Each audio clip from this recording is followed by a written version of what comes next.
Hello, dear friends, my lovely audiences, ladies and gentlemen, my dear fellow Americans. Welcome to the East-West Show. My name is Jack. I'm with the G&E TV for the East-West Show. For many years, I'm not looking at this position as a job. It is my privilege, as a matter of fact. The privilege being that I have the opportunity of seeing all kinds of friends, those high-profile friends, those beautiful think tank of brain. With me today is one of them, my good friend,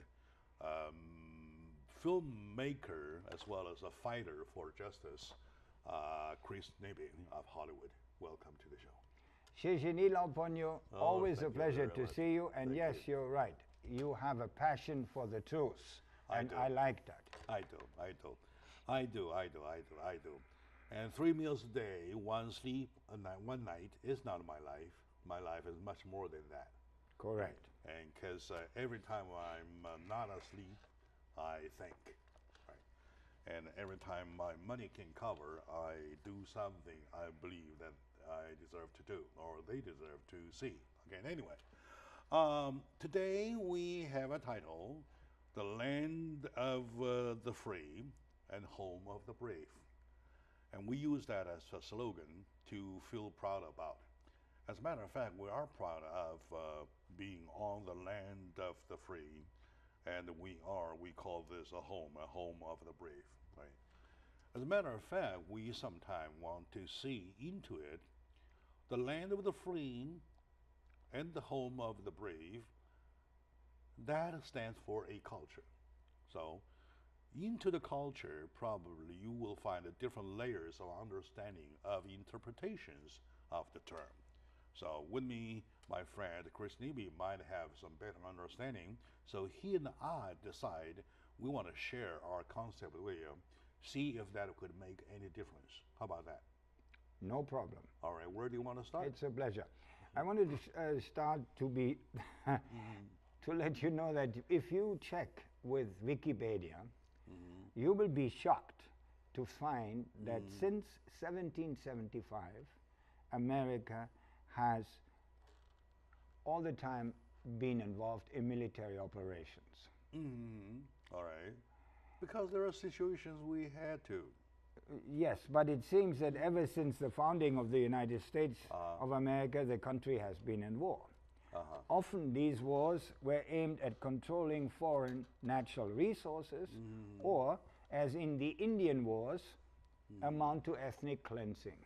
All right. If you really want to go to as deep as history since the founding, or prior to the founding, I would rather share with you about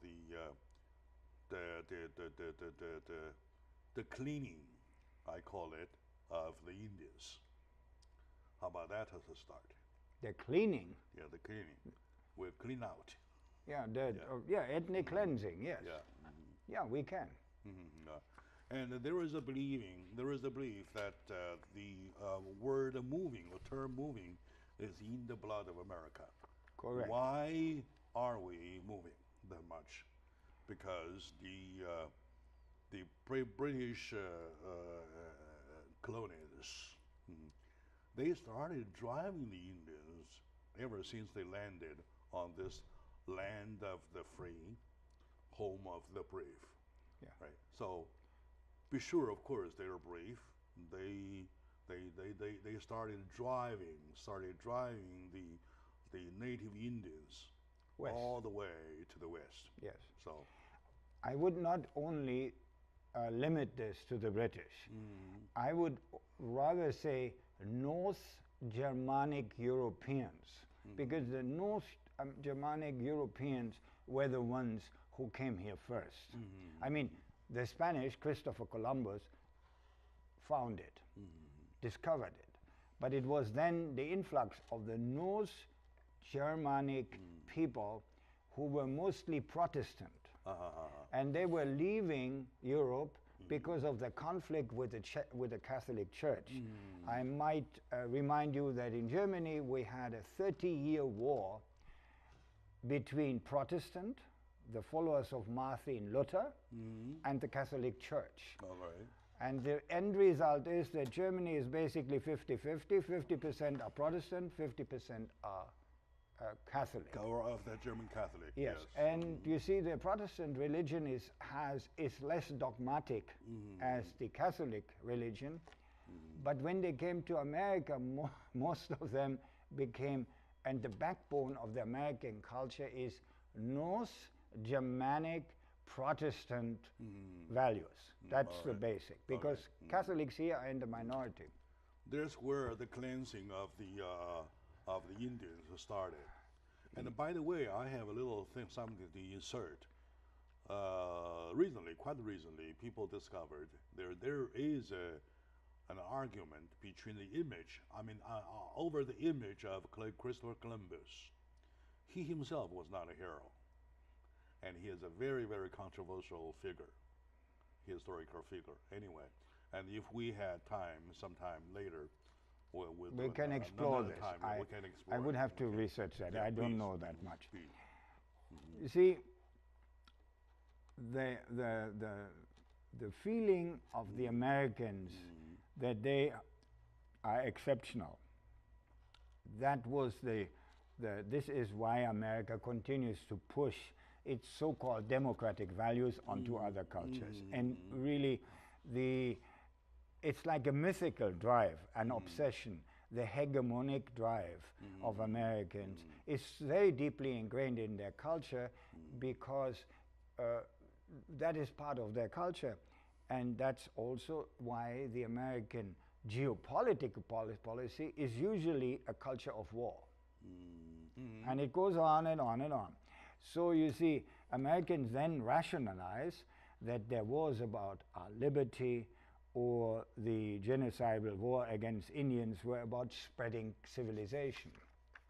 Yeah, that was true. And so the American capitalism, as more as it became synonymously with freedom, then dozens of bloody incursions into Central South America became the right to carry on free enterprise. You know, banana wars, for example, were essentially called banana wars because that was all about economy.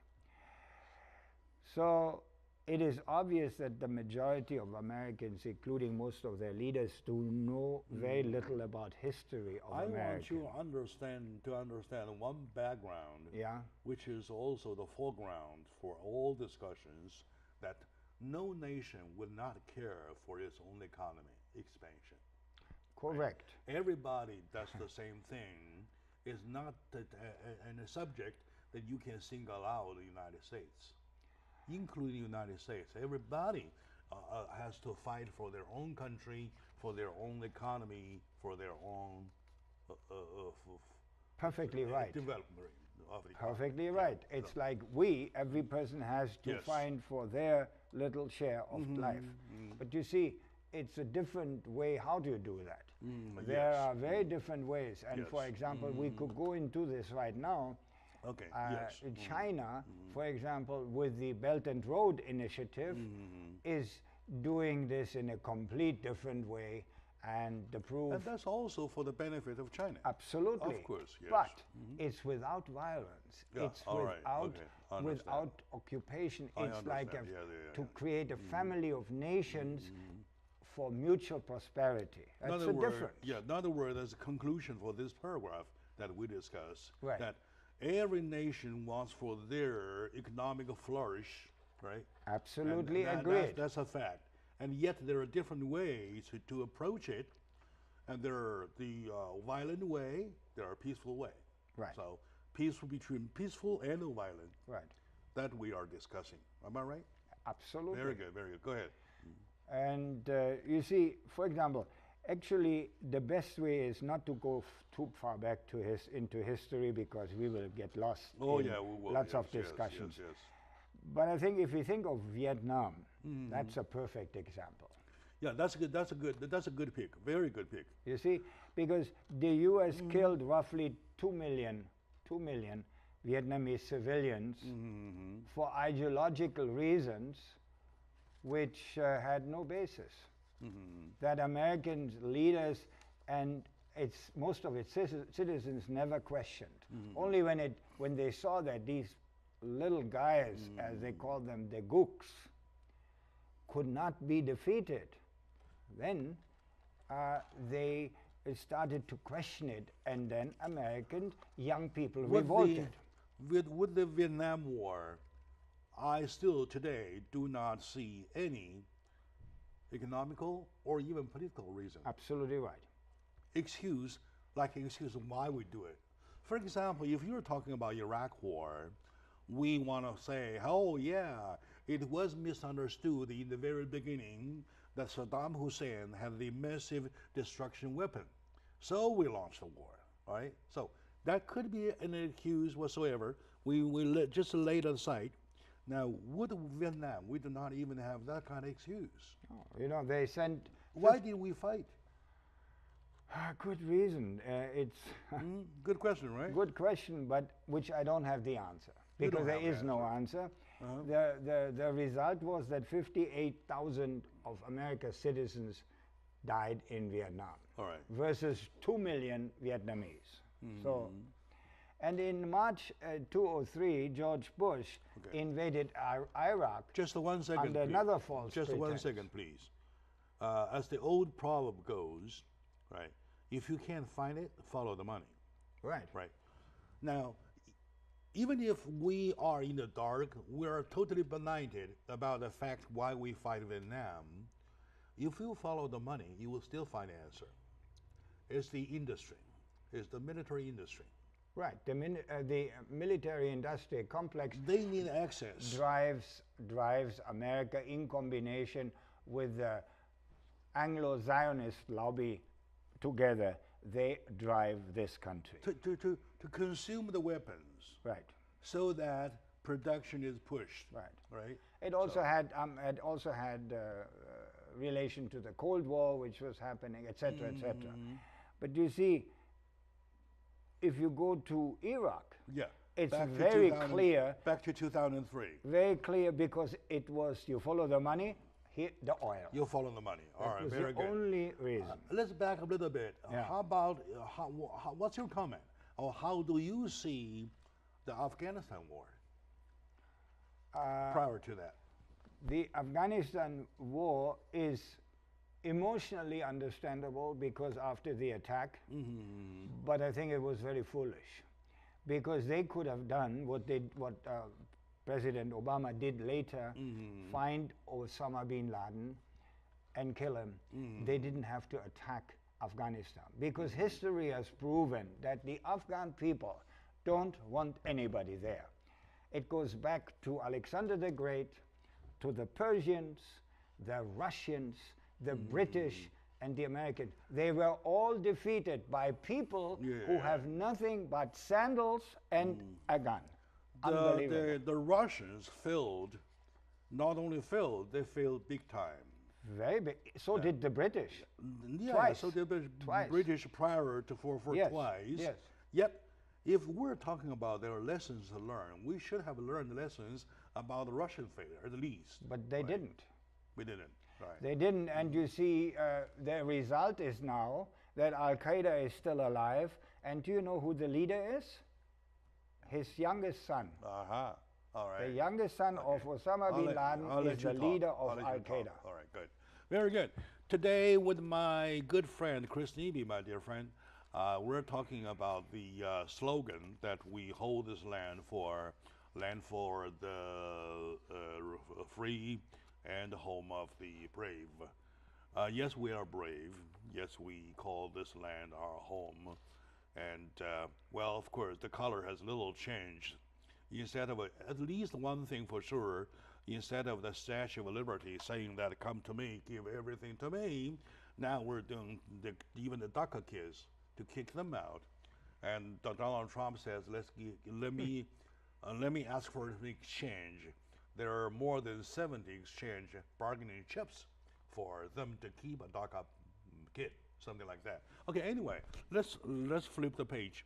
We will be back right away after this short break. Peace.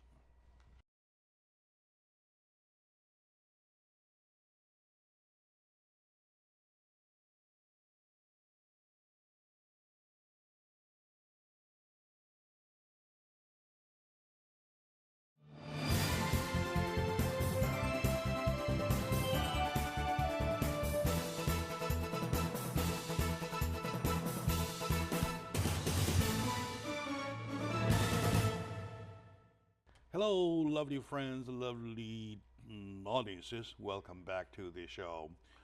It's a very heavy-duty subject, and even the title is heavy-duty too. With me, my friend Chris Neby, a filmmaker and fighter for justice, I call him in my eye. We're sharing the fact that we, under the slogan of land of the free and home of the brave, are really doing something sometimes we call questionable, right? So questionable number one, number two, number three, we discussed one by one. We came down to a point of Iraq war. So we want to start from that, please? Yeah, you see, wasting the blood of Americans and the treasure of the nation is causing catastrophe among families in other countries all over the world. In 2016, the Pentagon awarded over $300 billion to defense corporations, which is nearly half of its budget of over $600 billion. The exact number is 304 out of 600 billion. Right. Yeah. To the military industry. Yeah. To the weapon industry. So I'm asking you, how much of this fortune is actually promoting defense of the nation?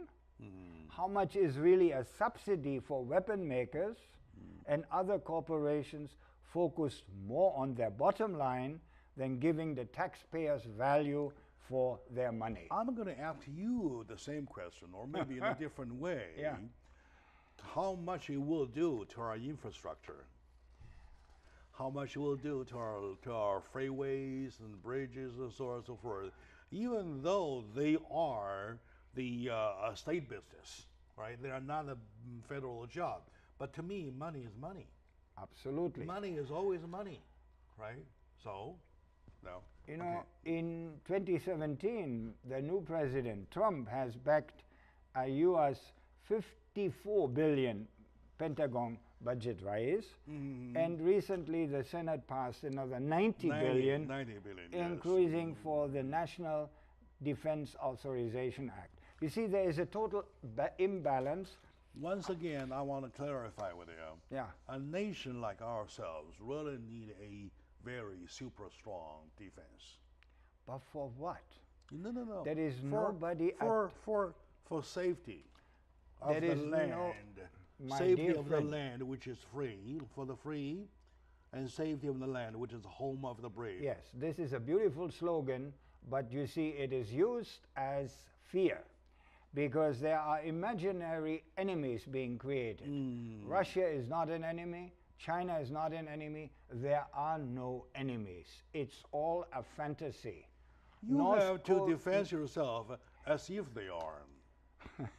Yes, but you see, it's right? a business of fear. My only difference between you and me, I mean, the only difference between you and me is that, do we need that much?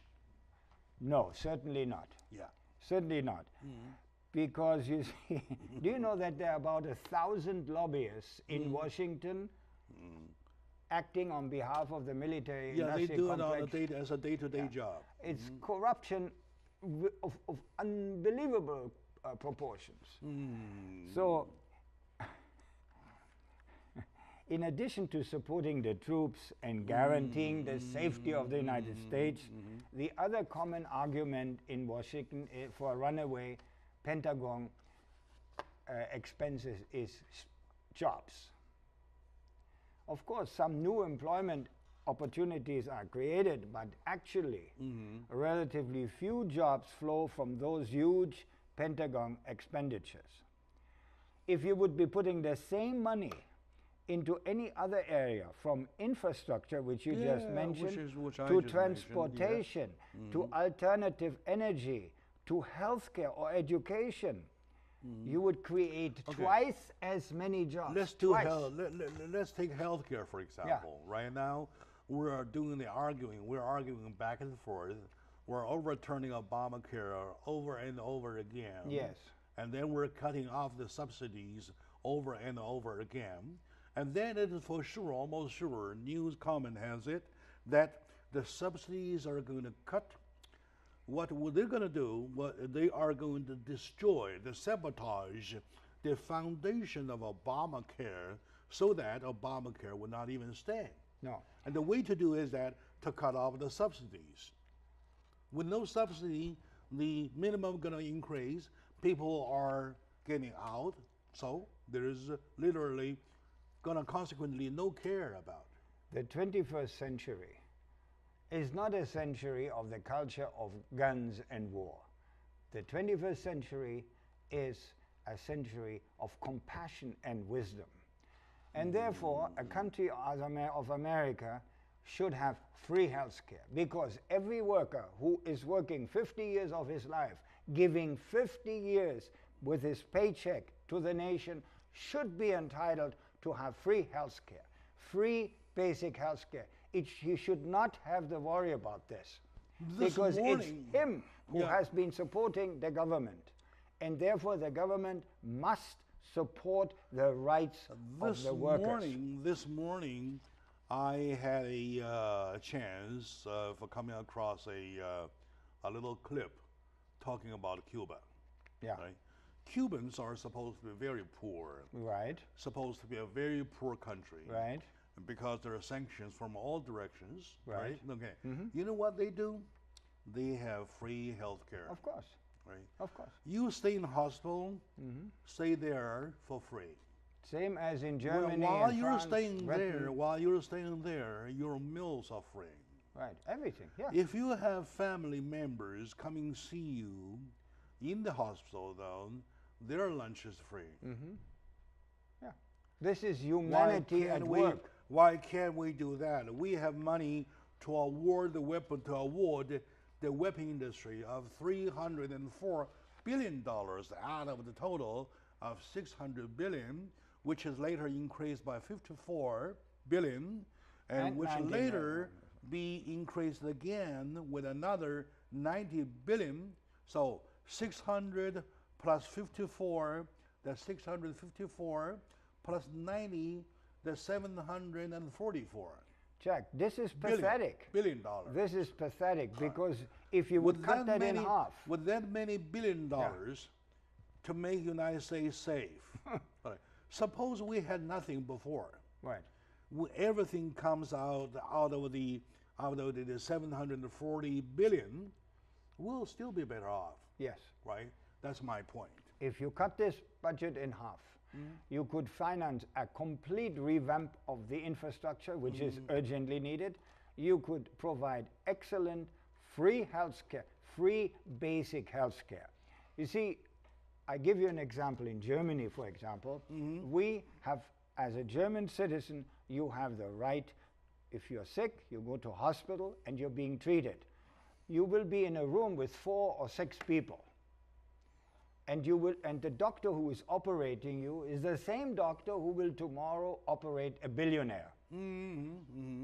But you are in a room of 4 or 6 people and you get good meals. If you want to have first-class treatment and you want to have champagne and you want to have a single room, you pay. And if you want to have a kiss of the nurse every morning, you pay. You can insure yourself. All right.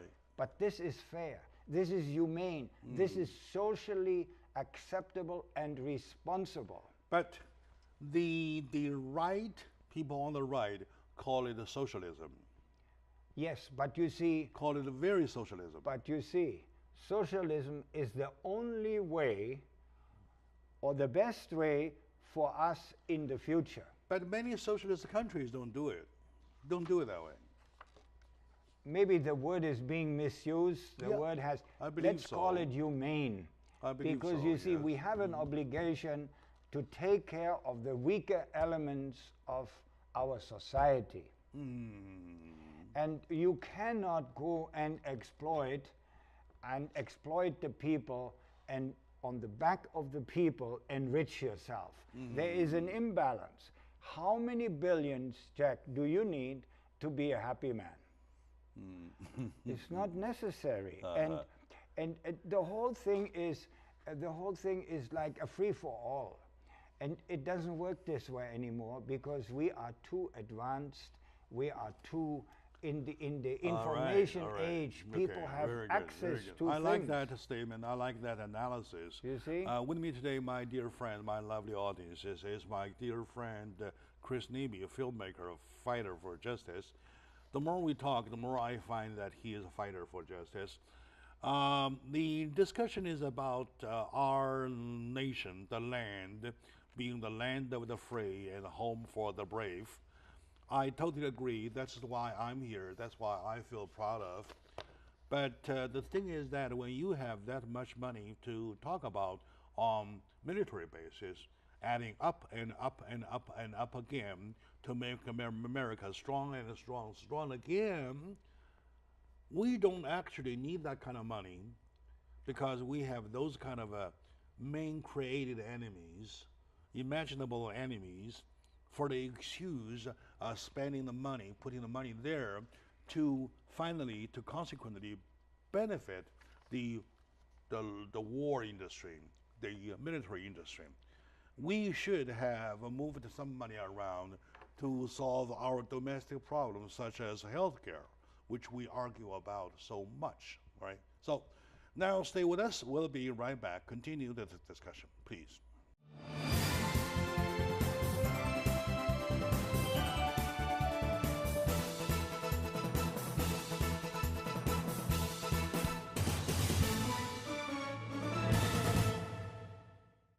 Hello, dear friends, my lovely audiences. Welcome back to the show. Ladies and gentlemen, my fellow Americans, it is really a serious subject. We're talking about our nation being the land of the free and home for the brave, we feel proud of. But is it necessary? Is it quite necessary? Is it absolutely necessary to allocate our money in a way like we're doing now, right? So we're talking about money allocations, right? On the other hand, once we promote the military muscles, we kind of enhance the culture. They'll call gun culture. There are lots of people gun culture. Yeah. How do you assess the relationship between the military muscles and the gun culture that we are creating? It works hand in hand because you see, it also works with the psychology of the history of America, which basically was won by conquering something. You see, and therefore, and there are guns everywhere. There are millions of guns here. So the gun regulations are completely ineffective, no matter what they do. If you say today, no more gun shops, you can buy guns in every street corner on the black market. Black market, there are still guns So this anyway. is totally ineffective. All right. Just think about this, and there is something to be thought about this. Since 1968, as many Americans have been killed by gun violence, namely 1.53 million. 1.53 million. Since when? Since 1968. Since 1968 to now. To now. To now. Have died and compared to 1.20 billion. In 49 years. Yes. You're very good at mathematics. Okay, let me do some calculation. Yes, please. I can tell you. You continue. Yeah. In the wars of America, 1.20 million died on the battlefields of all wars put together during that time, since 1968. This year, 24,000 Americans have been injured by gun violence and 11,000 are dead. Every day, 40 US citizens are killed by the epidemic gun addiction. Okay, now, my calculation comes down to a result of 30,612 in a year. Yes. Right? Let's divide it by 365. You have 83 die in a day? I doubt. No. I doubt. No. This year, that's the past. No. You were talking about the 1.5 million accumulated from the year of 1968. Yes. Right? So I divide the number 1.5 million by the year 49 years. Yes. And I came with a result of 30 something, 612, which is again divided by 365. I came down to a daily casualty of 83.86. So maybe my information Yeah, is wrong. probably that is. But this year, this seems to be correct to me. This year, 24,000 Americans have been injured by gun violence, and 11,000 have died. And every day, 40 U.S. citizens are killed by the epidemic gun addiction. Okay, 11,000 died so far, right? Yes. 11,000 died. We are about 3/4. We are almost through the year. almost through the year. Yeah. We have 2 months left. Right. Let's divide the number by 300. Right. Right. Divided by 300. Oh, sorry. Divided by 11,000. Divided by 300 equals to 36. So, 36. That's still a big number. Yeah. On a daily casualty of 36. Yes. We'd probably better double check on those records, though. No, because But I know there are lots of gun violence. which are not reported. You see, believe me, these numbers may be This morning there's another one in Missouri or whatever. 2. Yeah, Two two or three, this yeah. morning. Yeah. All right, good. Go ahead. You see, American gun owners claim their guns are for self-defense. Therefore, make a safer society. However, the more armed you are, both as a state and a civilian, the greater the potential for disaster. Just look at Las Vegas. I don't want to elaborate further. In the end, it is a mentality of, you see, in the end, the U.S. cannot stop killing civilians abroad unless it finds the wisdom and the will to stop killing its own citizens at home and vice versa. For example, I fail to understand, there was a kid in a playground having a toy gun, and the police killed him. Now, first of all, it's a kid. And what I don't understand is that police killings are constantly killing people. You know, you can only kill if I shoot you in the head or in the heart. Why not shoot you in the thigh? For example, if I shoot you in the thigh, you immediately collapse. No, this is like the desire to kill. It shouldn't be that way. It should be. I originally had the same kind of a doubt like you do now. Yeah. I changed subject to discussions with several police officers, right? So, by their protocols, right, they have the right to elevate, to upgrade the combat. For example, you kick me one time on my leg, I have the right to draw my gun. Fine. Right? And you kick the second time, I have a right to shoot. Okay, now, you were talking about shooting or killing. Yeah. Right? You can shoot on the thigh, on the abdominal area, whatsoever, something like that. But the thing is that when they see somebody with a gun, they want to apprehend the situation. A bullet comes out the barrel very fast. Within a nanosecond, it is out already. So you want to override the situation by shooting first. When shooting, you want to make sure your first bullet gets the job done. So to debilitate totally the man or woman or whoever, the chances or whatever capability of shooting at you. So by reading their protocols, by understanding their kind of elevation, I started to see that as reasonable.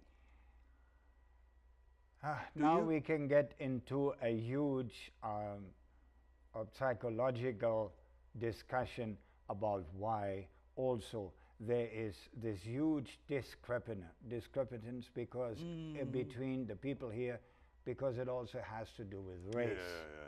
It has to do with yes, race it does. and racial discrimination. Especially when the target is running away from you.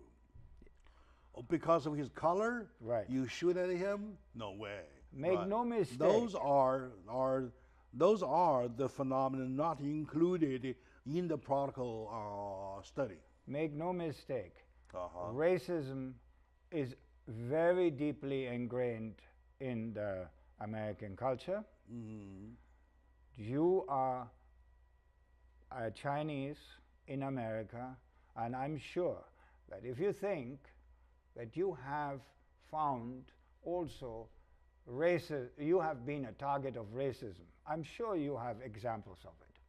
Now, if you are a black person or a brown person, it's even worse. And all this together with the gun culture, and since both parties are armed, this is the result.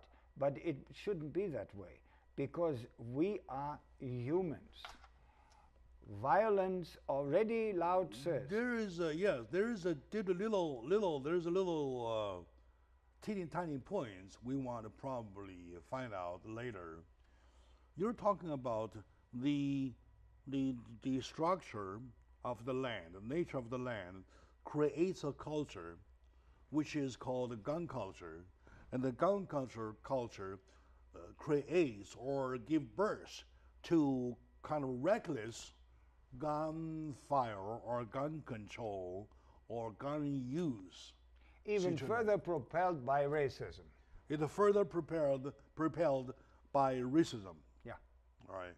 That's your take. Okay, anyway, my dear audience, my lovely friends, well discussed, and I believe that is, at some point, I make lots of sense. That make a lot of sense, except those points that I pointed out to clarify.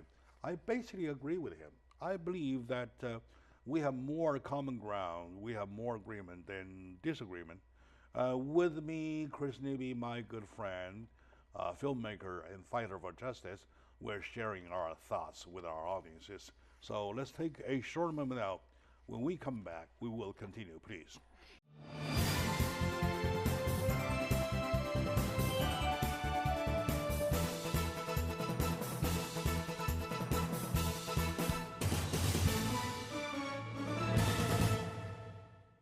Hello, my dear friends. Welcome back to the discussion about the culture, about the land being the land of the free and home for the brave, which gives birth to gun culture.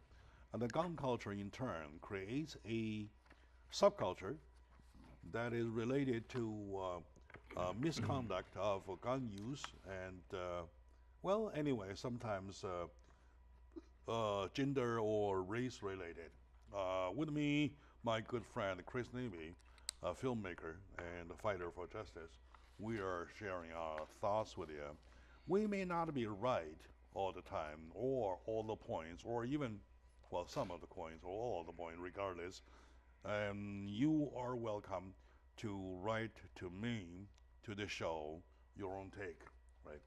The way you write to is at tell my DJ, one word, tell, TLLMY for my, DJ for DJ, at gmail.com. Tell my DJ at gmail.com. We will get back to you when we see that, all right? If you do make some sense, make some point, probably we want to adopt your statement, opposition. Well, we'll discuss about it, all right? Good. Welcome back to the show, sir. We came to a point when we understand, consequentially, from the creation of a culture and from the culture to gun control or gun abuse, call it that way, either control or abuse, right? We found out that there are some situations, somewhere, somehow, color related or race related or racial, call it, right? So, do you find it as a problem or just by coincidence? No, it's a development of this country. It's because this country is made up from everybody around the world. I want to interject something. It's an interesting fact that after mass shootings in the US, the sale of firearms rise. Yeah. It is a phenomenon of seeking sanctuary from fear. The world is viewed as a hostile place, so I have to arm myself. The second day started showing the pictures on the social network. Yeah. Lots of people going in and out of the market, or Walmart, or Kmart, and stuff like that. Yeah. They bear their, not only armed, but rifles. They're big ones. Yeah. I see some beautiful lady while they were bearing, huge weapon, which is very hostile. I don't know, something wrong. Anyway, you don't want to look around people with that many guns on their body, so. No, you see, the U.S. culture teaches the tormented American souls that owning a gun will give them safety. Discussions for gun control are exacerbated, Exasperated, yes. Oh my God, my English. What a word. The fear causes gun sales to rise and increase the body count. It also enables the government to increase state surveillance of its citizens and introduce new restrictions on human rights and human liberties. It's a vicious, self-serving evil cycle that perpetuates itself. See? And I want to do a little something here to add up. It is not only we're talking about the shooting events. There are lots of inside stories. Oh, yeah. There are lots of stories, the behind stories. Okay, now, this morning I heard the guy who was the only witness of the shooting, the security guy, the security guy, Yes. who was scheduled to testify for the investigation, all of a sudden disappeared. No, but he resurfaced last night at the Ellen DeGeneres show. That was a TV thing. They brought her to that show. But you see, Jack. Was that? Yeah. And he's was back. that the Yes, the yes. later event or Later the event. before event? Before he disappeared, they made him they brought him to that show. They didn't want to didn't want the public to know that he was on the show. Sort of. That I was see. it. All right. Yeah. Okay. Anyway. So he didn't disappear. You see, the problem, Jack, And you know what? The kind of a suspicion you and I have so far is also rising from the event, from the culture. Yeah. No, I think, you see, the problem is, you see, America is a very unusual experiment because there is actually no nation which has not got people who live here. There is no race which doesn't have people who live here, and basically, on the overall level, they live in peace and harmony. To tell you the truth, during my first years in the States, I did not even realize there was an issue of race. Yeah. Only these years, the issue has Right. has popped up. Yeah. Right. You see, and that is why America is actually a unique achievement. There is no other country in the world which has integrated races, religions, colors, this and that from every place in the world. Or could that be the fact, of course, we're talking about the culture shifting, right, from culture A to culture B, or we're in between A or B, right? A minus or B plus or something like that kind, right? Okay, now, could that be the fact that during the influx of immigrants, or so on and so forth, the previous majority becomes a minority? Right. Or tend to become a minority? Yes. Yes, because you see, this country was built on the root of this country goes back to white North European Germanic people of Protestant religion. This is the core. Those Anglo-Saxons. Anglo-Saxon, yeah. Anglo-Saxons. And now you see they are getting into minority because they have less children. And the brown races and the black races have more children. And the Asians, who are in a bit of a separate position, because usually the Asian society in America is pretty affluent versus the brown and black, who are non-affluent. And so it's a natural human reaction that the strong go after the weak. But if the position of the strong is endangered, which it is, by sheer population increase, the strong now counter-react, and the result is that you have overreact, counter-react, overreact, and the result is that you have a misguided approach to racism. All of a sudden, it's not only Jim, but it's Jim, the black guy, and it's not Pedro, it's Pedro, the brown guy, and that is this kind of attitude, you see, which you, as the ruling class, people are overreacting to something which is not necessarily be something. No, and it's also not necessarily on their the fault. contrary, on the very contrary, though, Governor Jim Brown yesterday had agreed to sign that on a driver's license, you don't have to gender yourself. You can neutral gender yourself. Say the gender section, instead of saying M or an F, you can say nothing.